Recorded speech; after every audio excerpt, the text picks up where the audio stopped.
ਬੱਚੀਆਂ ਲਿਆਉਂਦੇ ਜੀ।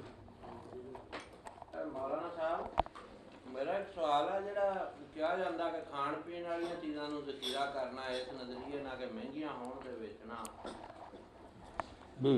ਇਹਦੇ 'ਚ ਇੱਕ ਬੰਦੇ ਨੂੰ ਮੈਂ ਗੱਲ ਕੀਤੀ, ਉਹ ਕਹਿੰਦਾ ਜੀ ਆਲੂ ਜਿਹੜੇ ਆ ਇਹ ਸਟੋਰ 'ਚ ਤਾਂ ਬਗੈਰ ਰਹਿ ਨਹੀਂ ਸਕਦੇ, ਤੇ ਉਹ ਦੁਕਾਨਦਾਰ ਨੇ ਵੀ ਸਟੋਰ 'ਚ ਰੱਖਣੇ, ਜੇ ਮੈਂ ਰੱਖ ਲਿਆ ਤਾਂ ਕੀ ਹੋਇਆ? ਇਹਦੇ ਬਾਰੇ 'ਚ ਕੋਈ ਥੋੜਾ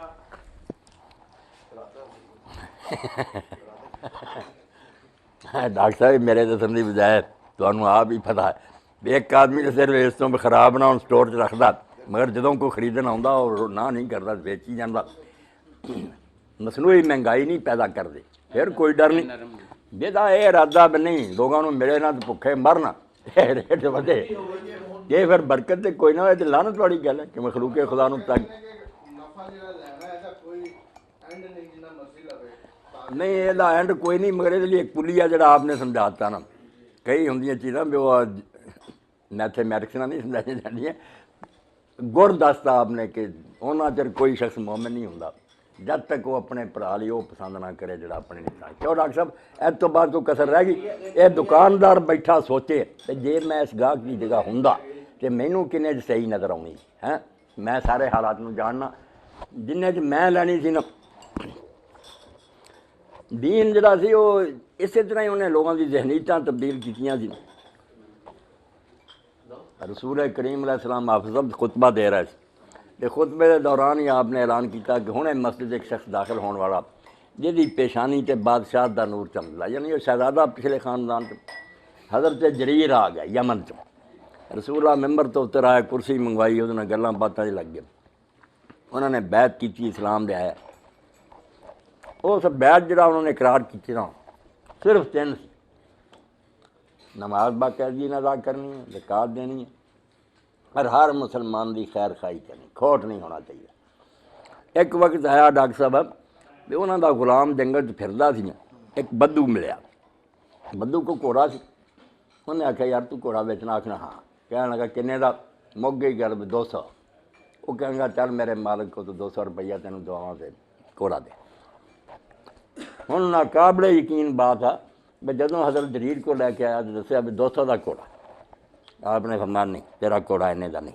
उन्हें यदा मतलब यही समझे भी समझे महंगा। वो कहने लगा जी होर कुछ 10 घट करो। फरमाया नहीं तेरा घोड़ा जरा कीमती 400 नहीं, 600 नहीं, 800 जैसे आपने समझा हाँ हूँ ठीक है 800 लै घोड़ा। तो लोगों ने पूछा भी उल्टी गंगा कारोबार से लोग थले नूं लियाउंदे। पर मैं यार जरा रसूल के हाथ चा दिता आख्या यार मुसलमान की खैर खाई, मैं वह बेड़ा गर्क कर लेंदा, एक घोड़े बदले अपना ईमान खराब कर लेंगा। ये वो शायद ही जी दीन चाहता भी इनू पैदा करो जरा तो जाते ना कानून फलां ज़ाब्ते कुछ नहीं कर सकते, ना इंसानों जकर सकते बड़े मक्का। हाँ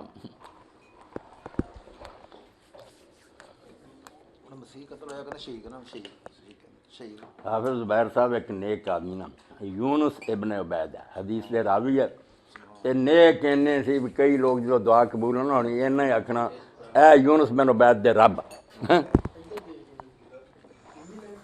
लै लो बिस्मिल्लाह।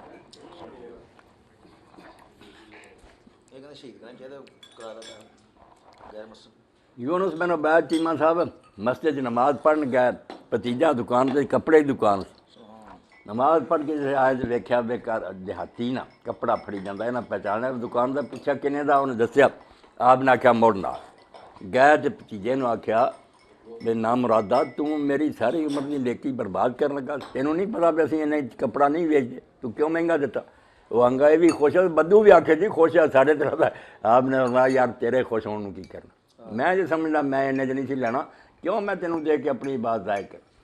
हुण बच्चे वाली गल दीन दुनिया कर लै जुदे नहीं ए जिन्ने जो उधर बैठे आज़ाद कबायर हाजी अब्दुल जब्बार खान फलाने तेरी कार साढ़े को साढ़े अपने बच्चे ना आ जाओ कार दईए 2 लाख दे दो।